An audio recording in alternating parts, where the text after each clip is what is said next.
जब हम किसी को प्रणाम करते हैं, उन्हें नमस्कार करते हैं या हमें कोई प्रणाम करता है तो अनायास ही हमारे मुंह से निकलता है खुश रहो, गॉड ब्लेस यू, सदा सुखी रहो। ये जो प्रणाम के उत्तर में हमारे मुंह से निकलते हैं, ये कोई साधारण शब्द नहीं है, ये दुनिया के सबसे कीमती शब्द हैं। आजकल हम इन बातों को महत्व देना बंद करते जा रहे हैं, पर यकीन मानिए, जो प्रणाम के जवाब के रूप में आशीर्वाद हमें मिलता है या हम किसी को देते हैं, वो 100% चमत्कारिक शब्द होते हैं, बेशकीमती शब्द होते हैं।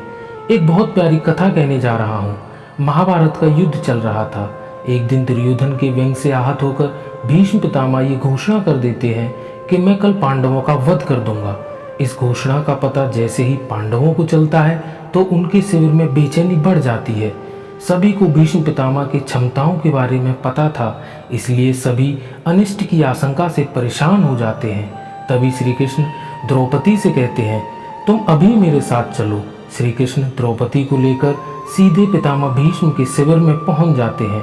श्री कृष्ण स्वयं तो शिविर के बाहर खड़े हो जाते हैं, पर वो द्रौपदी से कहते हैं कि अंदर जाकर पितामह भीष्म को प्रणाम करो। जैसे ही द्रौपदी ने शिविर के भीतर जाकर पितामह भीष्म को प्रणाम किया तो पितामह भीष्म के मुख से द्रौपदी के लिए ये आशीर्वाद निकला, अखंड सौभाग्यवती भव।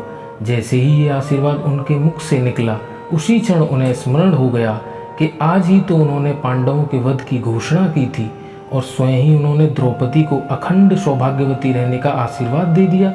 फिर पितामह भीष्म ने द्रौपदी से पूछा, पुत्री, क्या तुम इतनी रात को अकेली आई हो या तुम्हें यहाँ श्री कृष्ण लेकर आए हैं? तब द्रौपदी ने कहा, जी पितामह, और वो शिविर के बाहर ही खड़े हैं।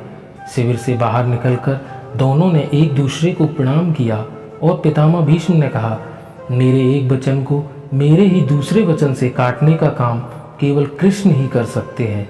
शिविर से वापस लौटते समय श्री कृष्ण ने द्रौपदी से कहा, तुम्हारे एक बार जाकर पितामह को प्रणाम करने से तुम्हारे पतियों को जीवन दान मिल गया है। अगर तुम प्रतिदिन भीष्म, धृतराष्ट्र, द्रोणाचार्य आदि को प्रणाम करती होती और दुर्योधन, दुशासन आदि की पत्नियां भी पांडवों को प्रणाम करती तो शायद इस युद्ध की नौबत ही न आती। जो हर घर में कलह कलेश का वातावरण रहता है, वो कहीं न कहीं इस बात के मूल से जुड़ा है कि हम संस्कार भूलते जा रहे हैं।